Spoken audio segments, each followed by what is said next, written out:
Bonjour tout le monde, bienvenue aux capsules du Centre L'état. Bonjour Félix, Bonjour, ça va bien? ça va bien toi? Oui, merci. Est-ce que tu peux nous parler, Félix, justement, du petit Félix? Comment il était avant d'avoir une problématique de OK, dépendance? ben, je dirais enfant quand même typique, là, jeune garçon, plein d'énergie, pas toujours facile de se concentrer à l'école. Euh, Diagnostic de TDAH, classique. Quand même, je réussissais bien à l'école quand même, mais c'était pas toujours évident de tenir ma langue.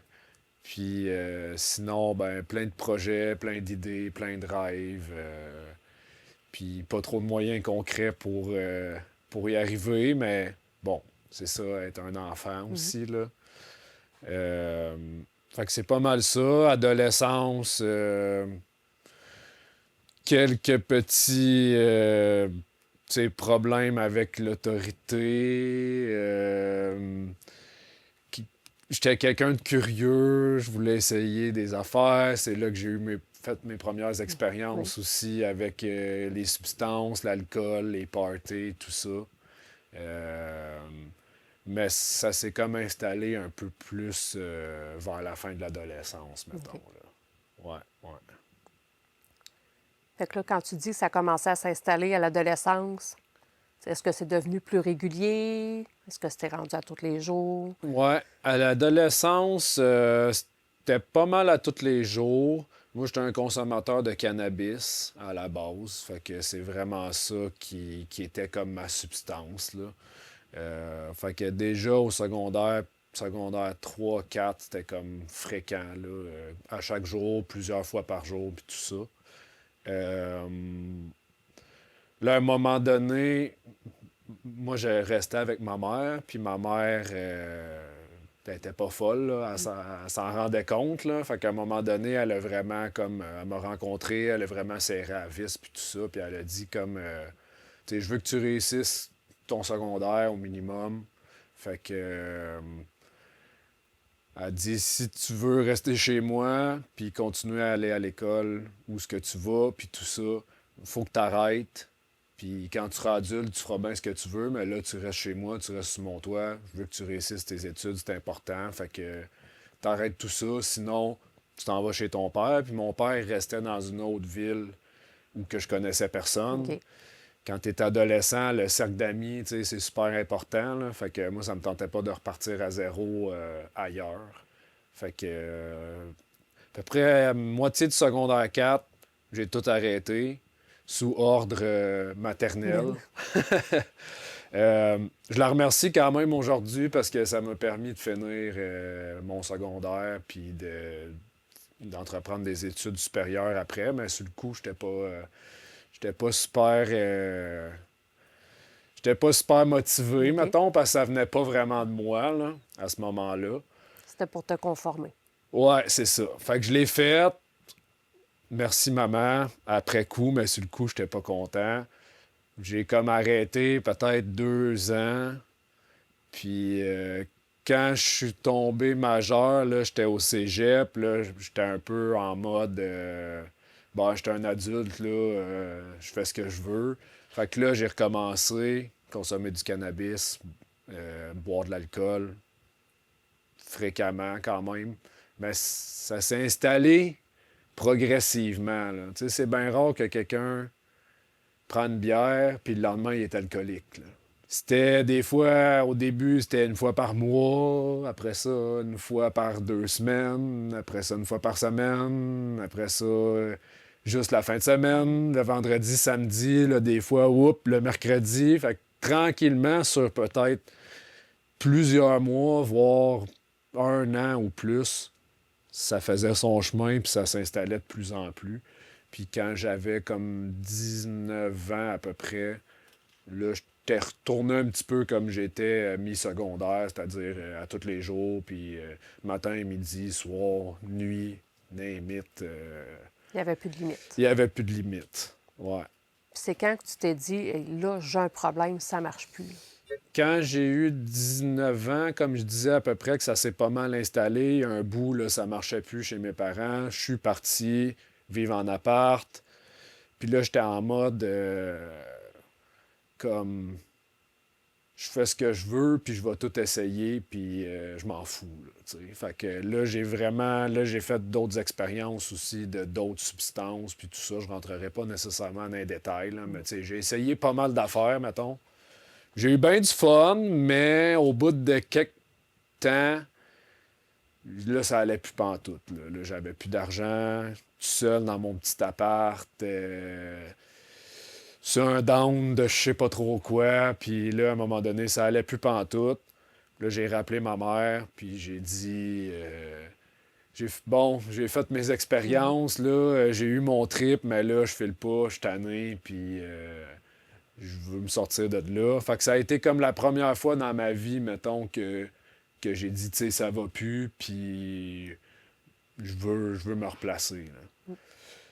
Évidemment, ça n'a pas été la seule fois. J'ai eu multiples rechutes et retentatives d'arrêt et tout ça, mais ça, c'est la première fois que vraiment, comme je prenais conscience que oui, c'était des expériences, mais que ça devenait un problème aussi, puis qu'il fallait que je fasse de quoi, parce que oui, quand t'es high, c'est le fun, tout est beau, mais tu restes pas de même tout le temps, là. Après ça, ça redescend, là. Puis ça redescend vite souvent. Ouais, ça redescend vite, puis quand ça fait plusieurs journées que t'es sur le trip, là, quand ça redescend, tu peux être plusieurs journées aussi à pas filer, c'est pas quelques heures, là, c'est long, là, puis c'est tough, là. Ouais. Puis c'est quoi, à un moment donné, justement, qui t'a dit, là, il faut vraiment là, que je fasse quelque chose, puis je décide de changer. Là, j'avais peut-être 20 ans à peu près quand c'est arrivé que la première fois que j'ai dit, bon, de moi-même, bon, faut que je me reprenne en main, tout ça. Là, après ça, j'ai été comme up and down pendant des années, là, pendant peut-être 8 10 ans. Là, j'arrêtais des fois 6 mois, un an, complètement. Là, je recommençais à fumer, à boire. 2 3 ans, mettons, puis c'est ça. J'étais allé in and out pendant plusieurs années.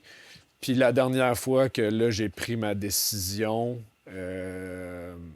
c'était dans les alentours de 2017 à peu près. Fait que ça veut dire que j'avais comme 27. Là, c'est ça, ça faisait longtemps que j'étais avec ma blonde.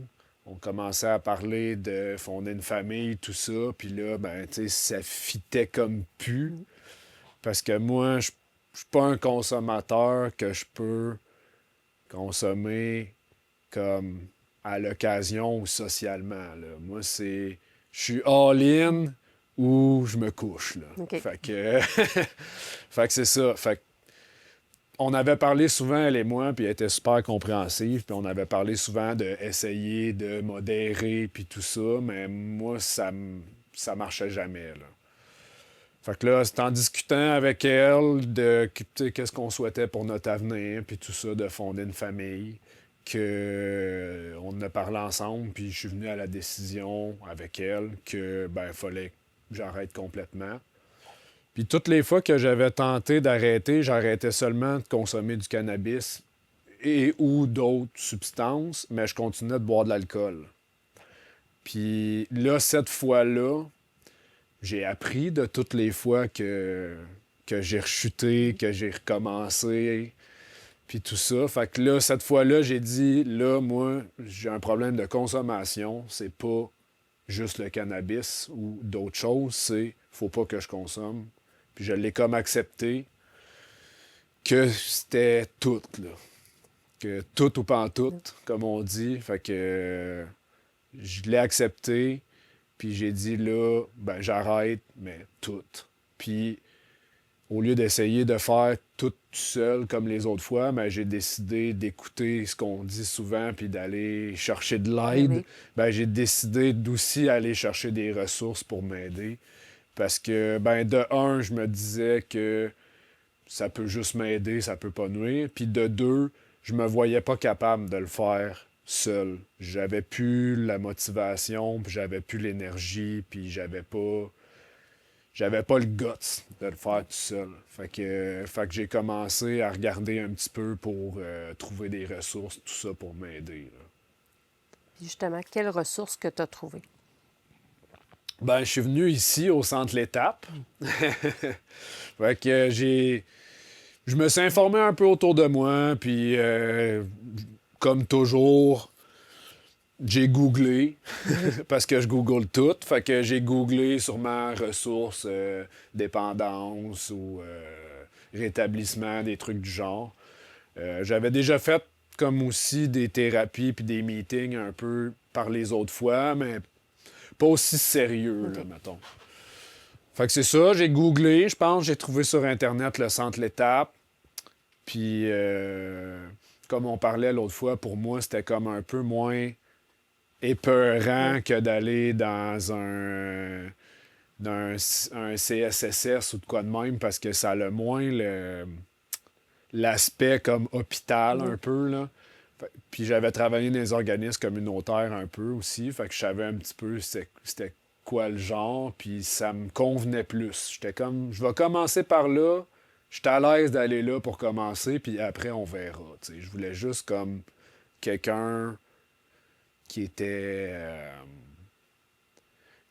qui avait comme un œil externe, quelqu'un qui n'était pas impliqué émotionnellement aussi dans ma vie, puis tout ça pour discuter, puis regarder peut-être pour trouver des solutions. Là, t'sais. Qu'est-ce qui t'a le plus aidé, justement? Juste de parler de ça pour commencer, ça fait du bien, mais parler de ça aussi avec quelqu'un qui consomme pas, puis qui est pas ta mère ou ton frère ou ton ami, ou c'est différent.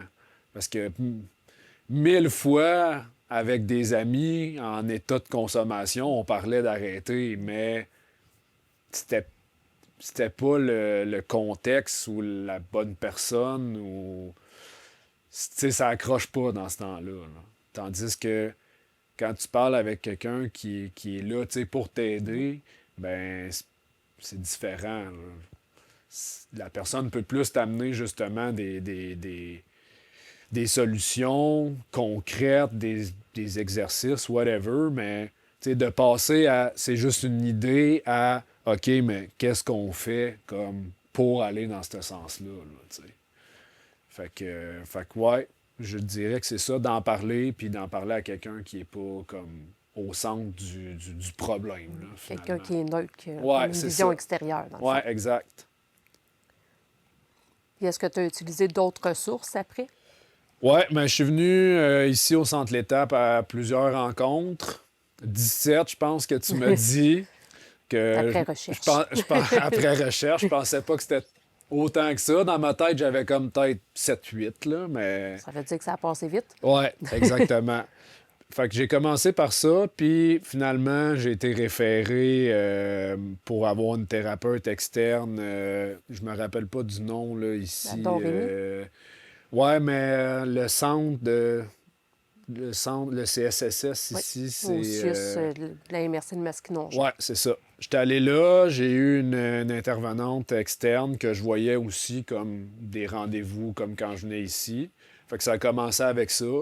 Puis là, ben, petit à petit, on m'a introduit l'idée de faire une thérapie fermée, de partir comme 3 ou 4 semaines. 4 semaines, je pense. Il me semble que c'est 28 jours. D'une thérapie fermée. Au début, ben, comme tout le monde, ça me faisait super peur, ça me tentait vraiment pas, mais j'en suis venu à croire que ça pouvait vraiment m'aider puis faire une différence, là. Puis finalement, je suis allé dans une thérapie fermée à Don Rémy, puis ça a été vraiment un game changer là, dans mon rétablissement. Ça m'a vraiment comme parti sur de bonnes bases puis tout ça. Je dirais pas que ça a été facile, c'est tough pareil, mais comparé à plein d'autres fois que j'ai arrêté par moi-même, j'ai trouvé que ça a quand même été plus facile, plus doux, puis que j'étais mieux outillé pour faire face un petit peu à mes envies, mes cravings, puis comme réapprendre un peu à vivre en tant qu'être humain sobre, puis citoyen normal, là, typique, là. Puis justement, ça arrive-tu des fois encore que justement, tu as des envies, tu as des idées qui te traversent l'esprit? Ouais, ça l'arrive. Je dirais que, heureusement, c'est de moins en moins fréquent, mais ça va quand même en up and down, là. Ça peut arriver que pendant plusieurs semaines, plusieurs mois, je suis bien correct, ça me tente pas, j'y pense à peine. Puis là, des fois, il y a des périodes qui peuvent être un peu plus rochantes dans ma vie où que je vis plus de trucs, de stress ou d'épreuves, ou à l'inverse de moments de célébration, de moments le fun, que là, ben, ça se présente plus, là. Fait que ça se présente encore, mais c'est sûr moins que, disons, la première année ou les 2, 3 premières années, là. Puis tu gères comment, ces idées-là? Ben, j'ai différents moyens. Euh, c'est sûr, premièrement, j'ai la chance d'avoir une blonde, une conjointe qui est super compréhensive puis que je suis 100% transparent avec elle. Fait que, en premier, souvent, je vais le nommer, là, que comme, hey, faut juste que je te dise, en ce moment, ça me travaille, ça me tente, il me semble que j'aurais le goût de retourner boire un verre ou quoi que ce soit. Euh, Fait que je le nomme. Des fois, je peux le nommer à d'autres personnes aussi. J'ai des amis maintenant aussi qui sont aussi en rétablissement, qui sont sobres, que j'appelle, que je dis ça file pas super, j'ai des envies, peu importe, puis je jase avec eux autres. Euh, Sinon, je m'occupe aussi. Je m'en vais faire quelque chose, je m'en vais faire une ride de 4 roues, je me pars un jeu sur le Xbox, j'écoute quelque chose à la télé, whatever, là. Tu te changes les idées, dans le fond. Ouais, ouais. Souvent, je vais comme en parler d'abord, tu sais, comme crever l'abcès un peu, puis comme faut le nommer, il faut que je le sorte de moi. Puis après, je vais me divertir ou faire quelque chose de le fun un peu pour comme me, tu sais, me mettre en mouvement, puis m'occuper, puis... Fait qu'au lieu de te battre avec, tu acceptes que c'est là. Ouais, ouais. Accepter, c'est vraiment une grande partie de tout ce cheminement-là, selon moi, là. Puis si tu vas voir n'importe quelle fraternité aussi, l'acceptation, c'est comme les premières étapes, là.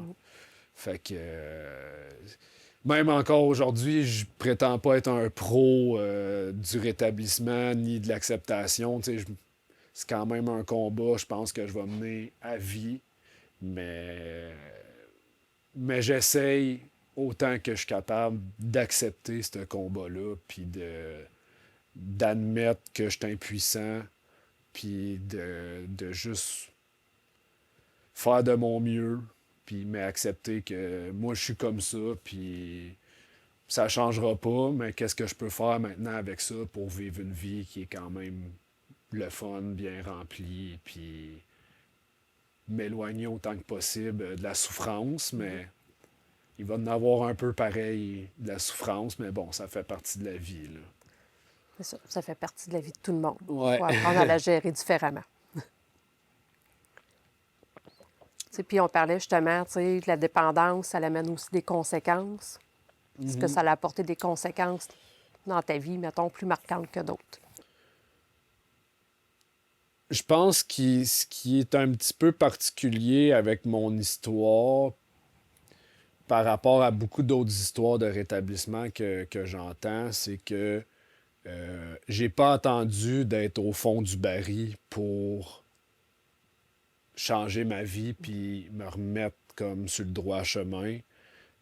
Souvent, malheureusement, c'est un peu ça que ça prend à bien des gens pour avoir comme un genre de wake-up call, un genre d'éveil à dire j'ai plus le choix, j'ai tout perdu, puis je suis en train de me tuer, il faut que j'arrête, là. Moi, je me suis pas rendu tout à fait jusque-là.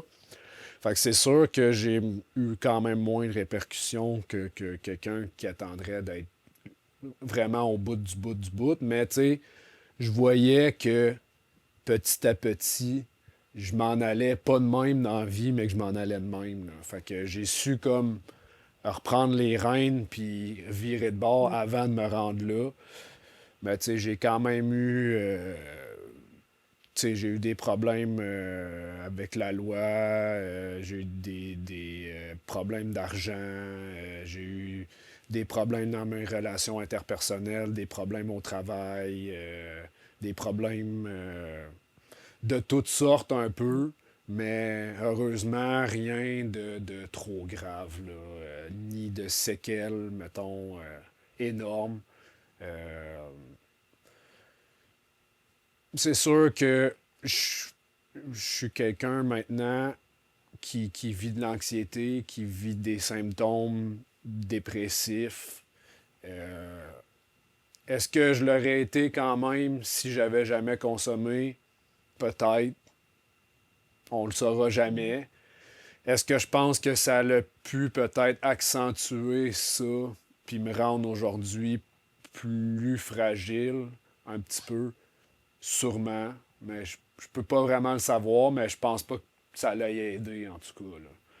Fait que, tu sais, je pense que l'expression brûler la chandelle par les deux bouts, Oui. un peu, là. Tu sais, je pense que tu peux pas, comme,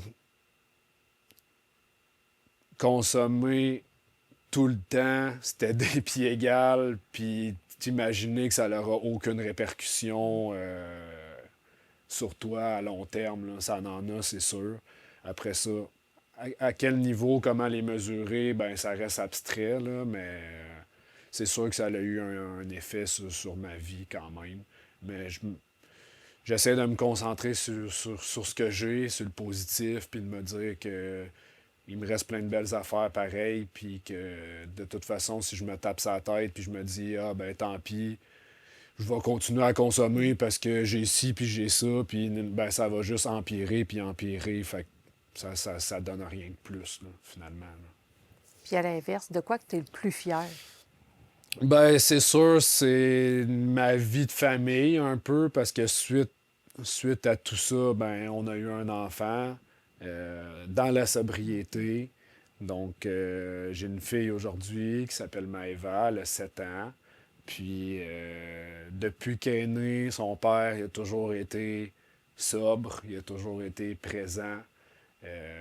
Puis, je suis énormément fier de ça. Puis, elle peut pas comparer le Félix d'avant avec le Félix de maintenant, mais c'est tant mieux, dans le fond. Je suis content qu'elle connaisse cette version-là de moi, puis pour elle aussi, pour ma blonde, puis pour moi-même aussi, finalement, que je puisse enfin comme me réaliser, puis avancer, puis faire des erreurs, reculer pareil des fois, mais quand même être capable de m'en aller vers quelque part dans la vie et non de m'en aller à reculons, là. Ouais. Fait que tout ça, pas mal, là. Ouais. C'est une belle fierté. Ouais. Puis pour terminer, là, si tu aurais un message à donner aux gens qui ont une problématique de dépendance, peu importe la dépendance, qu'est-ce que tu leur dirais? Ben, je dirais, c'est sûr, c'est classique, là, puis on l'a déjà entendu 1000 fois, mais c'est vrai qu'aller chercher de l'aide, puis aller chercher des ressources, ça marche.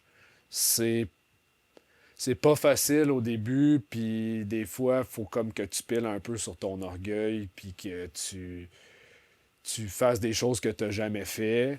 Mais moi, ça m'a énormément aidé. Puis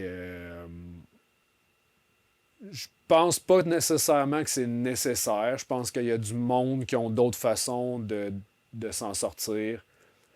Puis que ça peut marcher quand même. Je pense que toutes les méthodes sont bonnes. Ça dépend qui t'es. Mais pour beaucoup, en tout cas, aller chercher des ressources, que ce soit des professionnels ou par les fraternités aussi. Euh, la thérapie fermée, c'est une grosse pilule à avaler, ça aussi, quand tu es en cheminement, puis tout ça, mais c'est vraiment merveilleux, puis ça marche, là. Fait que je le conseille vraiment. Je sais que c'est dur à entendre des fois, mais ça marche, là. Le taux de succès, c'est pas garanti, puis c'est pas énorme. Il reste quand même faible parce qu'un dépendant, c'est un dépendant, puis il y en a plein qui rechutent. C'est triste, mais c'est ça. Mais je suis sûr que comme même le pourcentage, s'il est faible de ceux qui réussissent en allant en thérapie, je suis sûr qu'il est pas mal plus haut que ceux qui ne vont pas du tout en thérapie. Fait que déjà, si tu passes de 5% de chance à 10%, ben c'est pas beaucoup, mais c'est déjà le double. Fait que on va le prendre. Sinon, je dirais aux gens aussi d'être